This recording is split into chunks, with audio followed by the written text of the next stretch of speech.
No próximo capítulo da novela Vale Tudo, Ivan é conduzido para a delegacia sob forte esquema policial, cercado por câmeras e flashes de jornalistas que tentam arrancar declarações sobre o escândalo de corrupção.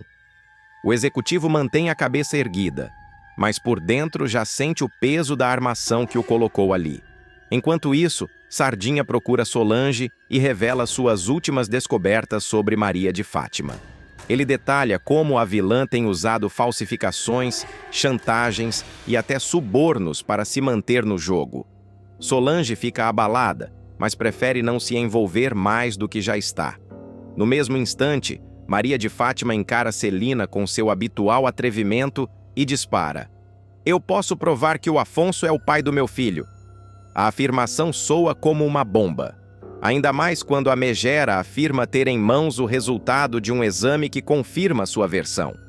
Em outra ponta da trama, Gilda corre até Raquel para lhe dar a notícia da prisão de Ivan. A comerciante sente o chão se abrir sob seus pés e parte imediatamente para a delegacia. Antes de continuar, clique no botão de gostei, se inscreva no canal e comente de qual cidade você assiste a novela. Odete, por sua vez, finge surpresa quando recebe a ligação da Polícia Federal, confirmando a prisão de seu ex-genro. Com sua frieza característica, a empresária encena indignação, mas por dentro saboreia a vitória de mais uma jogada bem-sucedida. Enquanto isso, Maria de Fátima confidencia a César que conseguiu apressar o exame de DNA, subornando uma funcionária do laboratório. Com um sorriso venenoso, exibe o papel que aponta César como pai da criança. Na cela, Ivan começa a se dar conta de que caiu em mais uma armadilha meticulosamente preparada por Odete. Raquel chega à delegacia e não perde tempo. Acusa a vilã diante das autoridades, prometendo expor todas as falcatruas da bilionária. Sardinha insiste para que Solange conte tudo o que descobriu a Afonso, mas a jovem recusa, com medo de provocar ainda mais tragédias. Enquanto isso, Marco Aurélio, apreensivo com o desenrolar dos acontecimentos, alerta Leila de que talvez seja a hora de ambos pensarem seriamente em deixar o país antes que a queda dos Reutemann os atinja de forma definitiva. Heleninha dará um passo inesperado que promete mexer profundamente com o público e com os rumos da trama. Depois de tanto sofrimento, de recaídas dolorosas e das feridas abertas por um passado de dependência e desilusões, a filha de Odete Reutemann vai surpreender a todos ao se reaproximar de um homem que um dia já ocupou seu coração, Renato. A transformação da personagem será nítida. Livre das sombras que a atormentavam, Heleninha reencontrará forças na pintura, na arte e em um novo projeto que nasce carregado de simbolismo, sua própria galeria de arte. O espaço, sofisticado e ao mesmo tempo intimista, representará não apenas a retomada de sua carreira, mas também um grito de independência contra o domínio sufocante da mãe, Odete. Renato será um dos primeiros convidados a visitar a galeria. Assim que entrar no espaço, o empresário ficará impressionado com o ambiente, decorado com quadros modernos, algumas obras inéditas de Heleninha e peças de jovens artistas que ela começa a apoiar. Essa galeria é uma aquisição que vai marcar sua vida. É o começo de uma nova fase, Heleninha. Você não faz ideia do quanto isso é importante, dirá Renato, sincero, tocado com a mudança da amiga. Emocionada, Heleninha se lembrará de Leonardo, o irmão que tanto acreditou em seu talento.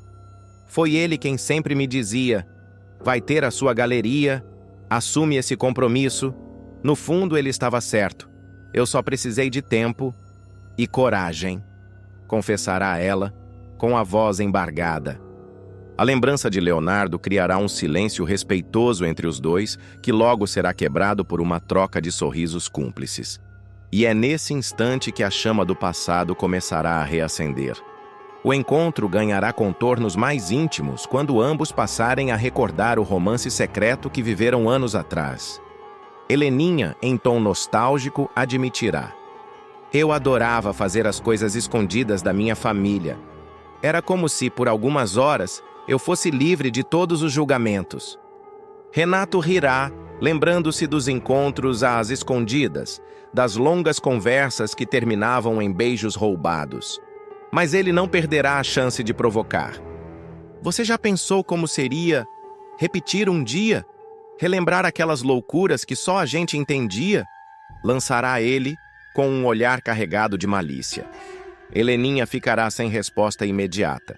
Mas o rubor em suas bochechas e o brilho em seus olhos denunciarão que aquela provocação não passou despercebida. A tensão será palpável. Diferente da jovem frágil de outrora, Heleninha agora estará mais confiante, decidida a reconstruir sua vida sem depender das muletas do passado. O público verá uma personagem amadurecida, sóbria, pintando novamente e principalmente cuidando do patrimônio herdado, algo que antes delegava cegamente à mãe, Odete. Esse novo posicionamento trará choques inevitáveis com Odete Reutemann, que não aceitará facilmente ver a filha ganhando voz e autonomia. Odete tentará, em cenas carregadas de tensão, minimizar a conquista de Heleninha. Galeria de arte? Uma bobagem! Você nunca soube administrar nem a própria vida, que dirá uma empresa. Vai acabar falindo, como sempre, disparará com seu veneno característico. Mas dessa vez, Heleninha não se deixará abalar. Ela responderá firme, surpreendendo até mesmo Renato. Prefiro falir tentando, mãe, do que continuar vivendo à sombra da senhora. Essa galeria é minha, e é só o começo. A cada novo encontro, Renato e Heleninha deixarão escapar sinais de que algo maior está prestes a florescer. As conversas, antes formais, ganharão tons de cumplicidade, com risadas fáceis, toques sutis e olhares que se prolongam mais do que deveriam. Num jantar organizado para celebrar a abertura da galeria, Renato puxará a Heleninha para dançar. O momento parecerá simples, mas o clima será arrebatador. Os dois trocarão confidências. Você não sabe como é bom te ver assim, de pé, sorrindo, dona do seu destino, dirá Renato com ternura. E você não imagina como é bom ter alguém que acredita em mim sem esperar nada em troca, responderá ela, visivelmente emocionada. O clima falará mais alto. O público verá um beijo inesperado, roubado no meio da pista de dança, marcando a volta de um romance que parecia enterrado. Apesar do novo fôlego, Heleninha ainda será assombrada pelo passado. Em algumas cenas intensas, ela se recordará das recaídas, das crises, dos momentos em que Renato a viu em sua pior fase. A dúvida a corroerá. Será que ele a olha agora com desejo ou com piedade? Renato, por sua vez, também terá seus dilemas. Ele sabe que reabrir essa história significa enfrentar a fúria de Odete, que jamais aprovaria a relação, além de lidar com o peso da desconfiança da sociedade. Mas ainda assim, ele se mostrará disposto a correr o risco. A gente já errou tanto, Heleninha? Quem sabe não é a hora de acertar? Dirá ele em uma conversa reveladora, deixando claro que não pretende recuar. A notícia da reaproximação cairá como uma bomba dentro da família Reutemann. Odete ficará furiosa, considerando Renato indigno da filha. Ela acusará o empresário de querer se aproveitar do momento de fragilidade de Heleninha para lucrar com a galeria. Celina, por outro lado, se mostrará dividida. Em alguns momentos parecerá acreditar na sinceridade de Renato. A incerteza e os julgamentos externos colocarão ainda mais pressão sobre Heleninha. Todos verão Heleninha diante de uma encruzilhada emocional. Ao mesmo tempo em que o romance com Renato reacende velhas memórias e desperta novas esperanças, ela sente o peso de tudo o que isso significa. Enfrentar Odete Reutemann não é pouca coisa, e Heleninha sabe que a mãe fará de tudo para sabotar sua felicidade. Mesmo assim, Heleninha começará a deixar claro que não voltará atrás. Em uma conversa sincera com Renato, ela afirmará: eu já perdi tanto tempo da minha vida com medo da minha mãe, com medo do julgamento dos outros. Agora não. Se eu tiver que escolher entre agradar a Odete e ser feliz, eu escolho a minha felicidade. Renato ficará emocionado com a declaração e reforçará seu apoio. Eu estive ao seu lado no pior momento. E vou estar agora também. Se a gente tiver coragem de enfrentar juntos, nada vai nos parar.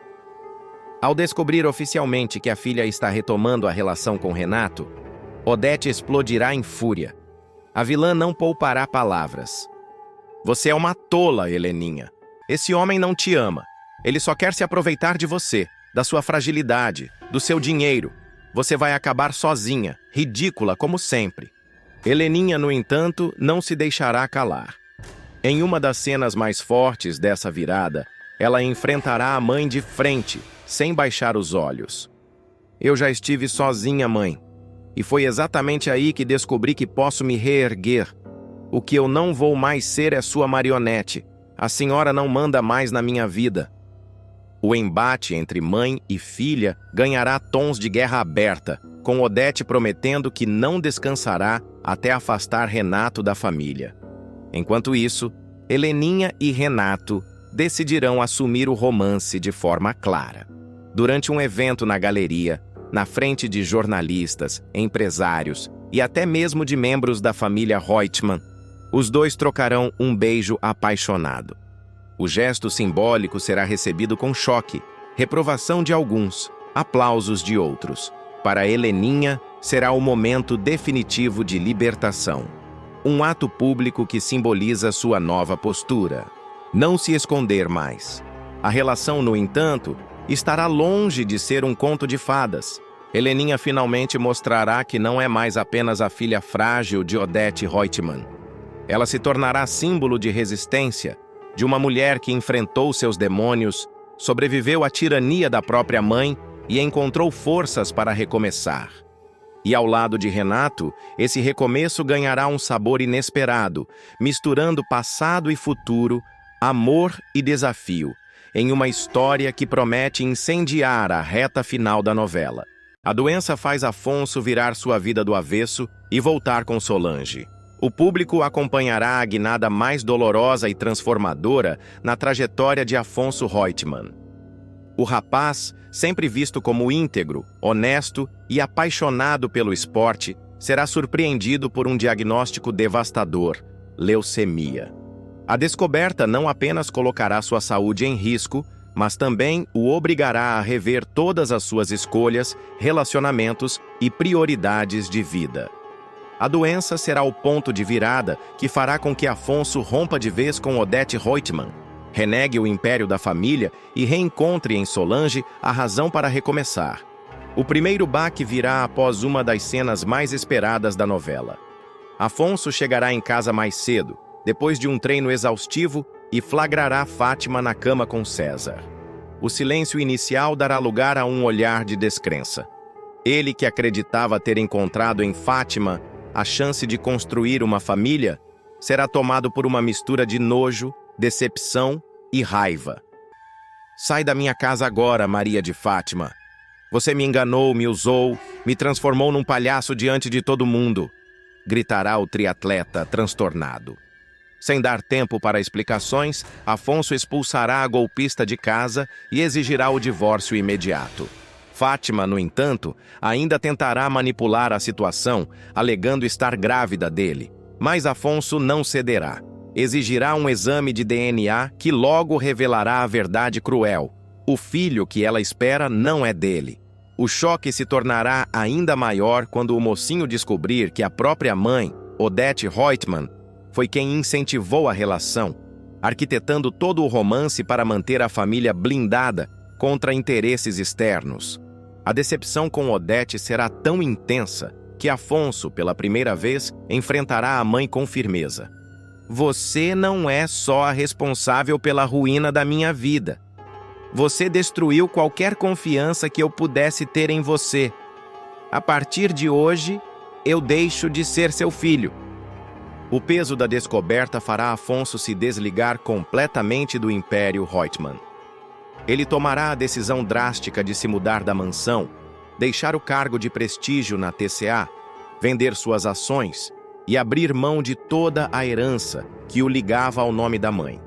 A imprensa noticiará o escândalo. herdeiro da TCA, renuncia à fortuna da família. A atitude será vista por muitos como um ato de coragem, mas para Odete será uma traição imperdoável. Você é um ingrato! Eu te dei tudo! E agora cospe no prato que comeu? Você não é digno de carregar o meu sobrenome, Afonso! Dirá a megera, tomada pela fúria. Mas Afonso permanecerá firme. Prefiro carregar a dignidade de um homem simples do que a vergonha de ser cúmplice das suas sujeiras, mãe. Enquanto tenta reconstruir a vida, Afonso começará a sentir os primeiros sinais da doença. Em uma manhã qualquer, após acordar para um treino, notará uma mancha roxa no braço sem se lembrar de ter se machucado.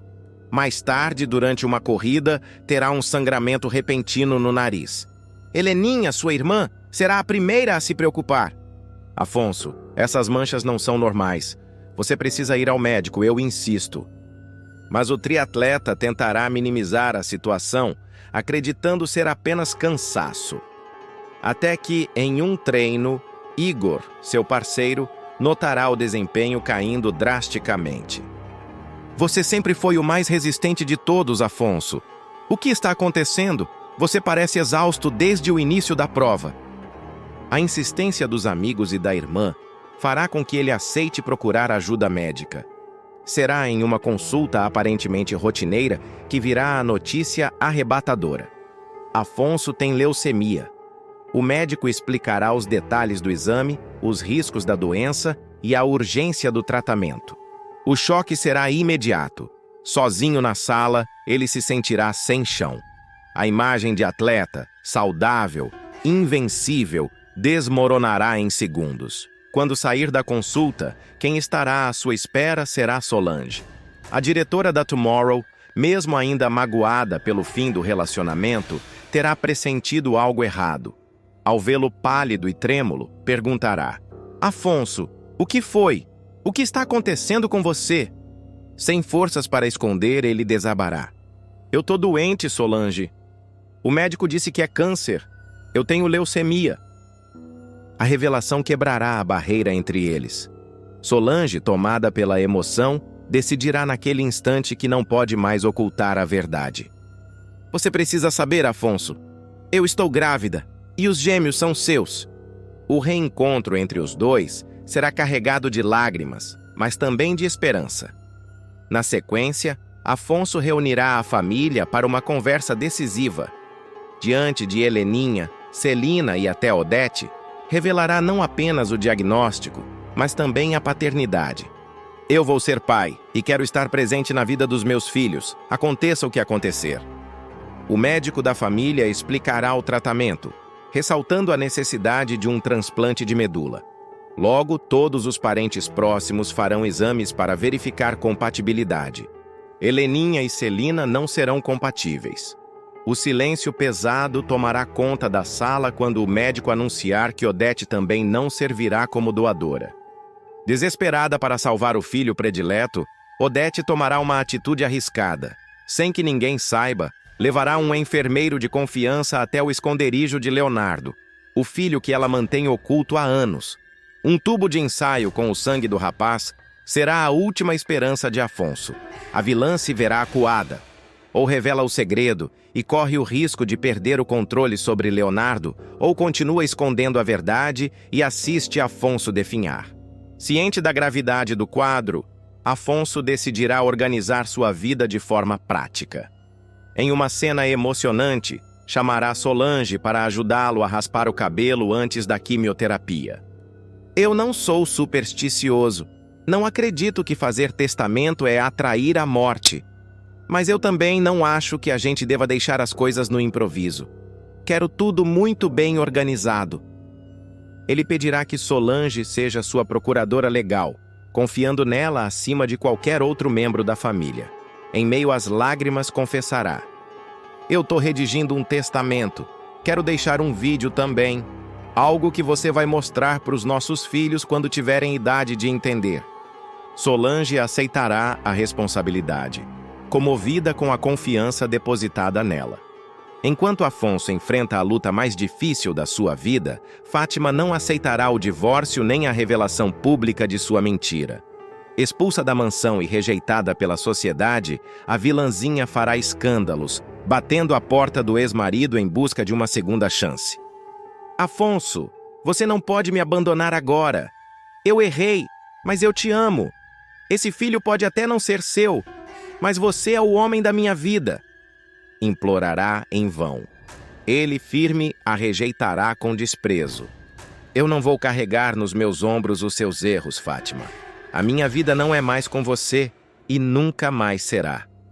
Do outro lado, César surgirá debochado, como sempre, aproveitando-se da queda de Afonso para inflar o próprio ego. Olha só, o atleta perfeito, o príncipe da moralidade, agora não passa de um doente, largado, sem herança e dependendo da piedade dos outros. A vida cobra o Afonso. E eu vou estar aqui para assistir cada derrota sua. O vilão sequer imagina que o destino está prestes a virar contra ele quando menos esperar. Em meio ao caos, Solange se tornará o grande pilar de Afonso. A ruiva não apenas o apoiará nas sessões de tratamento, como também dará forças para que ele se mantenha firme diante das provações. Os dois terão cenas emocionantes, mostrando a cumplicidade recuperada. Eu pensei que tinha te perdido para sempre, Afonso. Mas agora eu sei que ainda dá tempo. Dá tempo de recomeçar. Dirá Solange com lágrimas nos olhos. Ele responderá com a voz embargada. Você foi e sempre será o grande amor da minha vida. Se eu tiver que lutar, vai ser por você, pelos nossos filhos. Os dois, lado a lado, enfrentarão não apenas a doença, mas também as intrigas de Odete e os ataques de Fátima e César. A doença do filho mexerá até mesmo com a vilã implacável. Odete Reutemann, que sempre se orgulhou de ser fria e calculista, se verá desesperada diante da possibilidade de perder Afonso. Pela primeira vez, lágrimas escorrerão de seus olhos quando ouvir do médico que apenas um doador compatível poderá salvar o herdeiro. A pressão aumentará ainda mais quando Heleninha confrontar a mãe. Você sempre quis controlar a vida de todo mundo, mãe. Agora quem controla a sua é o destino. E talvez ele esteja te cobrando por tudo o que você fez. Fátima desconfia de que César tem uma coroa misteriosa bancando seus luxos. Mas o que ela jamais imagina é que se trata de ninguém menos que Odete Reutemann. O modelo fará de tudo para esconder o romance com a bilionária, preservando sua imagem de namorado livre. Mas a verdade virá à tona mais cedo do que ele gostaria. A influenciadora, sempre desconfiada e com faro para descobrir segredos, acabará ligando as peças do quebra-cabeça e se verá diante de uma revelação devastadora. Tudo começa quando a traição de Fátima com César vier à tona de maneira escandalosa. O casamento com Afonso desmoronará de vez. O empresário, sentindo-se traído e humilhado, decidirá expulsá-la da mansão. A notícia se espalhará rapidamente, e a família Reutemann, que já desconfiava das armações da jovem, não pensará duas vezes antes de rejeitá-la por completo. Até mesmo Odete, que antes estendia a mão à nora sempre que lhe convinha, desta vez se afastará sem piedade. Para piorar a situação, César, que já estará com a vida muito bem resolvida ao lado da poderosa matriarca da TCA, simplesmente pulará fora do barco, deixando a ex-amante sozinha, sem dinheiro, sem casa e grávida. Fátima, no entanto, é do tipo que não se entrega facilmente. A vilãzinha não aceitará o abandono e continuará correndo atrás de César, acreditando que ainda pode reconquistá-lo. Cada ligação ignorada, cada mensagem sem resposta, só aumentará sua obsessão. Ao mesmo tempo, ela mergulhará num estado de desespero profundo. Acostumada a viver cercada de luxo e ostentação, não conseguirá lidar com a realidade dura do abandono. Sem saída, no fundo do poço, restará a Fátima bater a porta de Raquel. Em cenas cheias de emoção, ela surgirá em Vila Isabel, local que tantas vezes desprezou. A princípio será recebida por Poliana, que estranhará a visita inesperada. Exausta, de olhos marejados e com a maquiagem borrada, ela abrirá o coração ao rapaz. O Afonso me botou para fora de casa. E agora o César também sumiu. Eu tô sozinha, Poliana. Só que eu tô grávida. Tá todo mundo me virando as costas. Mas apesar de não ter falado comigo lá no teatro, eu sei que a minha mãe não vai me abandonar. Poliana, solidário, mas sem esconder certa desconfiança, responderá: Olha, Maria de Fátima, eu não sei não. A Raquel já estava bem chateada com você, mas depois que ela viu o César com a Odete hoje, a frase deixará a influenciadora atônita. O César com a Odete? Como assim, Poliana? Explica isso direito. O amigo de Raquel contará em detalhes que presenciou César ao lado da bilionária no teatro, em clima de intimidade que não deixava dúvidas sobre a natureza da relação. Fátima ficará incrédula. A mente dela começará a girar em alta velocidade, unindo pistas que antes pareciam soltas. Os presentes caros que César nunca explicou, os sumiços repentinos, as roupas de grife que ele não teria como bancar. Tudo apontava para a verdade que ela tanto temia. O modelo havia encontrado uma nova patrocinadora, e não era qualquer uma. Era Odete, a mesma Odete que por tanto tempo fingiu ser sua protetora. Determinada a tirar a limpo essa história, Fátima seguirá os passos de César até um hotel de luxo, onde Odete costuma se hospedar em suas escapadas discretas. A câmera, no roteiro, mostrará Odete e César em um quarto elegante, repleto de champanhe, joias e roupas jogadas de forma descuidada. Entre risos e beijos, a cena deixará claro que os dois vivem um romance clandestino. No auge da intimidade, eles serão surpreendidos pelo som de batidas fortes na porta. Odete, irritada, interromperá o momento e abrirá apenas para dar de cara com Fátima. A tensão será imediata. César? O que é que você está fazendo aqui? Disparará a jovem pegando o ex-amante em pleno flagra. César, sem reação, tentará improvisar uma desculpa, mas a situação falará por si só. Odete, por outro lado, não se deixará abalar. Com aquele olhar gelado e soberbo que a consagrou como uma das maiores vilãs, erguerá o queixo e rebaterá com ironia. O que está acontecendo aqui é exatamente o que você está vendo, Maria de Fátima. A cena será explosiva, com gritos, acusações e humilhações. Fátima, fora de si, acusará César de tê-la usado, de tê-la enganado durante todo esse tempo. E diante de Odete, não hesitará em jogar na cara que ela é uma velha ridícula, iludida por um garoto de programa. Odete, fria como sempre, contra-atacará, revelando que Fátima nunca passou de uma peça descartável em seu jogo, enquanto César preferiu se aliar a quem realmente tem poder. O embate será o início de uma guerra ainda mais perigosa. De um lado, Fátima grávida e desesperada, sem nada a perder. Do outro, Odete, disposta a esmagá-la sem piedade. E no meio desse fogo cruzado, César, dividido entre o interesse financeiro e o medo de que seu segredo venha à tona para o público. Dentro do quarto luxuoso, a cena se transforma em um verdadeiro campo de batalha. Fátima, em prantos, segura o ventre como se buscasse forças no próprio filho que carrega. César tenta se explicar, mas cada palavra soa como facada. Fátima, você não entende. As coisas mudaram. Eu e a Odete... Mudaram? Ela grita. Você me largou grávida, César. Me trocou por essa velha que sempre fez questão de me humilhar. Odete, com seu sorriso venenoso, se aproxima, pega a taça de champanhe e brinda diante da rival. Acostume-se, Maria de Fátima. O mundo é dos fortes, e nesse jogo você já perdeu. O silêncio que se segue é cortante. Fátima, descontrolada, ameaça. Vocês dois vão se arrepender. Se acham que podem me esmagar, estão muito enganados. Eu vou dar um jeito, eu vou virar esse jogo, nem que seja a última coisa que eu faça. César tenta conter a situação, mas é tarde. Fátima sai batendo a porta, jurando vingança. Odete observa, fria, e sentencia ao amante: deixe-a gritar.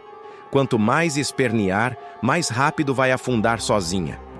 Do lado de fora, a câmera a acompanha em corredores luxuosos, o salto ecoando no mármore, lágrimas misturadas à fúria. No fundo de sua mente, um pensamento obsessivo pulsa. Se eles pensam que vão me enterrar, eu vou mostrar que ainda tenho cartas na manga. Após a explosão no hotel, Fátima desce as escadas descontrolada, chamando a atenção de todos os hóspedes. Funcionários do local, constrangidos, tentam acalmá-la, mas ela está fora de si. Entre lágrimas e gritos, solta frases que reverberam pelo saguão luxuoso. O César é um vendido. Tá se deitando com a Odete Reutemann por dinheiro. Todo mundo precisa saber quem é esse farsante. As pessoas ao redor cochicham. Algumas até reconhecem a influenciadora das colunas de fofoca. Os celulares começam a ser erguidos, câmeras ligadas, e em poucos segundos o escândalo vira registro. César, ao perceber a confusão, desce correndo atrás dela. Com o rosto em pânico, tenta convencê-la a se calar. Fátima, pelo amor de Deus, não faz isso aqui. Você vai acabar com a minha carreira, vai acabar com a sua vida. Mas ela não recua. Acabar com a minha vida? Você já acabou, César. Me usou, me largou e agora quer que eu fique quieta enquanto você desfila de braço dado com a mulher que me destruiu? Enquanto isso, Odete surge no alto da escada do hotel, altiva, cercada de seguranças. O contraste é gritante. Fátima aos prantos em fúria. Odete impecável, serena, observando como se fosse apenas espectadora de um espetáculo planejado. Ela então ordena em tom frio: tirem essa histérica daqui. 2 seguranças se aproximam, mas Fátima se debate. Grita, chama a atenção ainda mais. As câmeras dos curiosos registram tudo. A cena vira trending topic em questão de minutos e a notícia explode nas redes. Influenciadora descontrolada acusa modelo e bilionária em hotel de luxo. Enquanto o escândalo repercute, Afonso recebe as primeiras notificações no celular. Chocado, ele vê imagens de Fátima apontando o dedo para César e Odete, acusando-os em público. O empresário, já magoado pela traição, agora sente um misto de raiva e pena. Grávida, sozinha, humilhada. E ainda cria esses vexames. Como eu pude me envolver com uma mulher assim? Desabafa para Celina, que o observa com aquele olhar calculista. Celina aproveita o momento para cutucar ainda mais a ferida. Eu sempre avisei, Afonso. Essa moça só trouxe vergonha. Agora que você sabe que ela está grávida, vai se deixar manipular de novo? Afonso fica em silêncio, pensativo. No fundo, mesmo rejeitando Fátima, há uma parte dele que não consegue ignorar a possibilidade de ser o pai da criança. A dúvida começa a corroê-lo. Após Ivan ser preso, Raquel perderá completamente o controle ao dar de cara com Odete Reutemann na delegacia. A cena será eletrizante, carregada de tensão e repleta de provocações afiadas, com direito à troca de ofensas, lembranças de crimes passados e uma tentativa de agressão física que obrigará os policiais a entrarem no meio para evitar que a briga acabe em algo ainda mais sério. Tudo começa quando Ivan, sem desconfiar que está caindo em uma armadilha, é abordado por um intermediário indicado casualmente por Odete para resolver um problema burocrático envolvendo mercadorias retidas na alfândega. O suposto funcionário, com ar de quem está acostumado a acelerar processos por debaixo dos panos, sugere um pagamento extra para liberar tudo rapidamente. Ivan hesita, mas pressionado pela urgência e pela garantia de que é apenas uma prática corriqueira, acaba cedendo. O que ele não imagina é que no instante em que entrega o envelope com o dinheiro, agentes federais surgem de todos os lados, dando voz de prisão e anunciando que ele está detido por corrupção ativa. No momento da prisão, Ivan tenta explicar que não foi ele quem procurou pelo atalho e que está sendo vítima de uma armação. mas a presença de câmeras e testemunhas, todas estrategicamente posicionadas por Odete, torna inútil qualquer defesa imediata. A notícia corre rápido e chega aos ouvidos de Raquel, que, tomada por uma mistura de indignação e desespero, vai direto para a delegacia. Ao entrar no prédio, Raquel é obrigada a passar pela recepção e explicar o motivo da visita. Seu semblante é sério, os olhos marejados de raiva e o passo firme, como se cada movimento fosse carregado da certeza de que encontrará a responsável por aquela injustiça. Quando finalmente chega à sala onde Ivan está detido, ela se depara com uma cena que faz seu sangue ferver. Odete, impecável como sempre, acompanhada de um policial federal e 3 advogados, 2 homens de terno escuro e uma mulher com postura imponente, todos carregando pastas volumosas. "Mas é muita cara de pau sua vir aqui!" Explode Raquel, a voz ecoando pelo corredor e chamando a atenção de todos ao redor. Odete, sem perder a postura nem a arrogância, ergue o queixo e responde com um tom calculadamente calmo, como quem sabe exatamente onde cutucar para provocar a adversária. "Eu também fui enganada, minha cara. O seu namorado é um corrupto que agora está no lugar correto para gente como ele. A cadeia." A resposta é acompanhada de um leve sorriso cínico, que mais parece um tapa na cara de Raquel. As mãos da dona da Paladar tremem, não de medo, mas de pura fúria. Ela dá um passo à frente, diminuindo a distância entre elas. "Corrupto é você, Odete! Assassina!" grita, a voz carregada de lembranças amargas. "Você contaminou a maionese da minha fábrica e colocou a vida de dezenas de pessoas em risco. Isso sim é crime de verdade!" Odete, fingindo estar chocada, lança um olhar rápido para os advogados e, com um movimento quase teatral, pede: "Gravem. Gravem essa senhora me acusando sem provas. Eu estou me sentindo lesada." "Lesada você vai ficar quando eu meter a mão nessa sua cara", rebate Raquel, avançando de forma abrupta. O movimento é tão rápido que os advogados se levantam de imediato e o policial federal dá um passo para o lado. Mas quem realmente evita o contato é um grupo de 2 policiais que estavam próximos, prontos para intervir. Eles se colocam entre as 2 mulheres, segurando Raquel pelos braços para impedir que ela toque em Odete. Mesmo contida, Raquel continua a gritar, a voz embargada mas firme: "Você vai pagar, Odete Reutemann! Vai pagar por cada pessoa que você humilhou, por cada mentira, por cada vida que destruiu!" Odete, com um brilho de triunfo nos olhos, apenas ajusta o colar de pérolas e responde num tom baixo, mas audível o suficiente para que todos ouçam: "E você vai pagar por cada acusação falsa. Não se preocupe, querida. O seu dia está chegando." O clima na delegacia fica insuportável. Policiais trocam olhares tensos, advogados cochicham entre si e alguns curiosos se aglomeram discretamente nas portas e corredores, como se presenciassem um capítulo de novela ao vivo. Raquel tenta se soltar, mas os policiais pedem que ela se acalme, alegando que qualquer atitude mais agressiva poderia complicar ainda mais a situação de Ivan. Odete, percebendo que conseguiu exatamente o que queria, tirar Raquel do sério em público, dá meia volta com seus advogados e caminha pelo corredor como se fosse dona do lugar. Antes de sair, porém, ela se vira e lança a última provocação: "Ah, e mande lembranças ao seu namorado corrupto."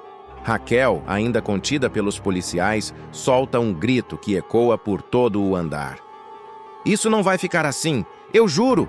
A tensão fica no ar e todos sabem que aquele embate está longe de terminar.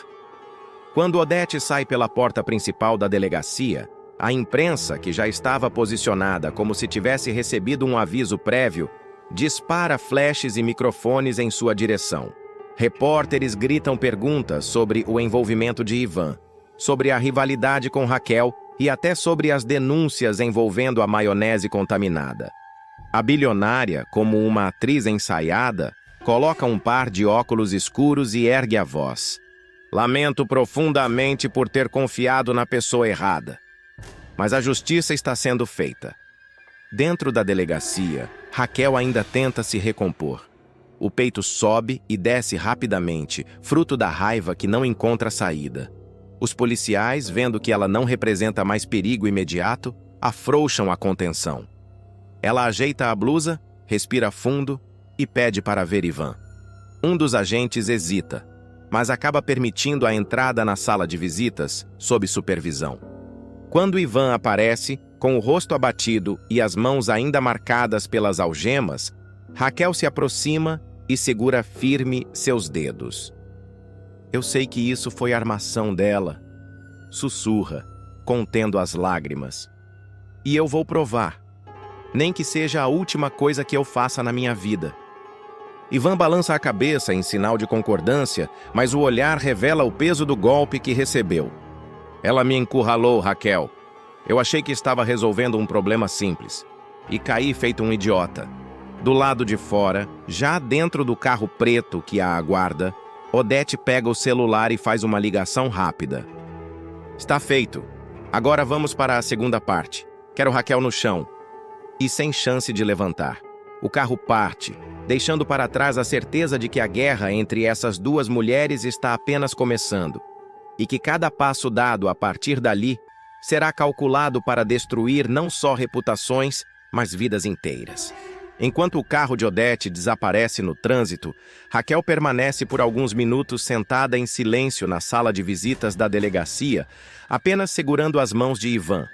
Ela sente que se falar mais alguma coisa ali, as lágrimas vão escapar. E isso é algo que ela se recusa a deixar Odete ver, mesmo que, naquele momento, a rival já não esteja mais presente. O policial avisa que o tempo de visita terminou. Raquel se levanta lentamente, como se cada passo fosse uma promessa silenciosa de vingança. Antes de sair, olha nos olhos de Ivan e diz em tom firme: se ela pensa que vai vencer, é porque não me conhece de verdade. Ao atravessar o saguão, os repórteres agora se voltam para ela, ávidos por um pronunciamento. Raquel respira fundo, encara as câmeras e dispara. Tudo isso é uma farsa armada pela senhora Odete Reutemann. E eu vou provar. Do outro lado da cidade, Odete chega em seu apartamento luxuoso e é recebida por Celina, que parece inquieta. Você não acha que está indo longe demais? Pergunta, hesitando. Odete apenas serve uma taça de vinho e com um sorriso envenenado responde: longe demais é onde as pessoas fracas têm medo de ir. Eu estou exatamente onde preciso estar. A câmera imaginária corta de volta para Raquel, já na rua, ligando para alguém com a voz carregada de determinação. É hora de mexer as peças certas. Quero todas as informações sobre a vida dela. Tudo. Odete Reutemann mostrará que sabe exatamente como comprar o silêncio das pessoas. E Consuelo será sua mais nova cúmplice, ainda que sem saber a dimensão da bomba que está segurando. Tudo começará em um dia aparentemente comum na cobertura de Odete. Com uma xícara de chá entre os dedos e um olhar enigmático, a empresária chamará Consuelo à sua presença. A secretária, sempre solícita, se apressará até o gabinete da chefe com bloco de anotações em mãos, pronta para mais uma tarefa de confiança. Mas, desta vez, o que ouvirá mudará os rumos de sua vida. Consuelo, quero que você passe no banco assim que sair da empresa hoje. Leve este envelope. Os dados estão todos aí. É confidencial, naturalmente, dirá Odete, deslizando o envelope sobre a mesa de mogno. A secretária franzirá a testa, mas assentirá. Abrirá o envelope apenas após sair do prédio da TCA e notará algo incomum. A conta beneficiária agora está em nome de Ana Clara, e os valores foram dobrados. Algo que ela já havia percebido silenciosamente nos meses anteriores, desde que os depósitos, antes feitos para Nise, passaram a ser direcionados a uma nova titular. Mas Consuelo jamais ousou questionar. Até agora. No dia seguinte, com um misto de cuidado e curiosidade, ela se aproximará de Odete antes da reunião de diretoria. Dona Odete, eu só queria confirmar com a senhora o depósito mensal. Ele foi duplicado mesmo, certo? Odete, com um sorriso frio, Levantará os olhos da papelada. Sim, continue fazendo como está. Apenas mudei a conta. Agora é Ana Clara quem deve receber. É uma família que eu ajudo. Gente humilde, sabe? Não gosto de fazer propaganda das caridades que faço. Você entende? Consuelo assentirá, sem muita convicção, mas satisfeita por aparentemente ter feito a coisa certa ao confirmar. Claro, entendo perfeitamente, e pode confiar que tudo entre nós é sigilo absoluto. Eu sei disso, Consuelo. Aliás, dirá Odete, puxando outra carta da manga com frieza cirúrgica. Foi justamente pela sua lealdade e discrição que eu pedi para o RH dobrar o seu salário. Não passou despercebido para mim o quanto você é confiável. A secretária ficará radiante. O aumento que esperava há meses veio com gosto de reconhecimento, mesmo que acompanhado de um leve incômodo que ela preferirá ignorar. Mas Odete não para por aí. Com o passaporte sobre a mesa, anunciará que passará alguns dias no exterior. Enquanto eu estiver fora, pode ser que essas pessoas precisem entrar em contato. Eu não quero que apareçam aqui como já aconteceu. Pode passar o seu telefone se não for incômodo. É só em caso de urgência. Consuelo sempre serviu, confirmará. Pode deixar, dona Odete. Dou o meu número, sim. Se for para ajudar, pode contar comigo. A frase ressoará como um contrato informal de cumplicidade. O que Consuelo não imagina é que a tal família humilde que está ajudando é Ana Clara, a mulher que cuida em segredo de Leonardo, o herdeiro que todos acreditam estar morto. Um segredo mantido a 7 chaves por Odete, e que, se ruir, colocará tudo a perder. A secretária seguirá sua rotina normalmente, sem desconfiar que, ao realizar depósitos e compartilhar seu contato, está sendo peça-chave em um dos maiores escândalos que a elite carioca já viu. Em certo momento, durante um café no refeitório da TCA, ela chegará a comentar com uma colega. A dona Odete é exigente, mas sabe valorizar quem trabalha direito. Ela me deu um aumento e tudo, só porque confia em mim para uns assuntos pessoais. É uma mulher de palavra. A colega, curiosa, tentará sondar. Assuntos pessoais? Ah, coisa de caridade, sabe? Família que ela ajuda, essas coisas. O comentário, aparentemente inocente, acenderá um pequeno rastilho. Não será suficiente para levantar suspeitas, mas lançará a primeira faísca de algo que, mais adiante, poderá incendiar os bastidores da TCA. Ainda mais quando, por descuido ou curiosidade, Consuelo começar a notar padrões nos pagamentos. Datas, valores, pessoas. Em uma noite, ao revisar os comprovantes digitais de transferência, ela verá que os depósitos coincidem sempre com visitas de uma mulher à portaria do prédio da empresária. Em uma dessas ocasiões, a recepcionista da portaria comentará: essa moça apareceu aqui outro dia perguntando pela dona Odete. Disse que era coisa urgente, mas foi mandada embora com cara feia pela segurança. Consuelo, inquieta, unirá os pontos. Moça, cabelos claros? Sim, meio nervosa. Disse que cuidava de alguém. Não entendi direito. Ela não saberá, mas essa mulher é Ana Clara. E o alguém que ela cuida, protegido por Odete, é Leonardo, aquele que todos acreditam morto. Um nome que, se escapa, pode colocar tudo a perder. Mesmo sem saber o tamanho da teia em que foi enredada, Consuelo passará a lidar com as tarefas com mais cautela. A cada transferência, a cada ligação, o peso da responsabilidade aumentará. Principalmente quando, ao acessar o extrato bancário da empresa para outra tarefa, ela notar que há registros compatíveis com transferências de outras contas para a mesma titular. Ana Clara. Valores altos, repetidos, camuflados sob descrições genéricas. Com a pulga atrás da orelha, Consuelo decidirá não questionar, mas manter os olhos bem abertos. E começará a anotar mentalmente cada movimentação que lhe parecer estranha. Não por deslealdade, mas por puro instinto de sobrevivência. O que ela ainda não sabe é que outras peças desse tabuleiro começarão a se mover. Celina, desconfiada da mudança repentina no comportamento de Odete, passará a investigar discretamente os arquivos da TCA. Ivan, ainda revoltado com a prisão armada por Odete, descobrirá documentos que indicam o envolvimento de terceiros em contas fantasmas. E enquanto isso, Ana Clara, pressionada por problemas de saúde de Leonardo e temendo ser descoberta, tentará contato com Odete, mas será Consuelo quem atenderá. Alô? Consuelo falando. Do outro lado da linha, uma voz trêmula. Eu sou Ana Clara.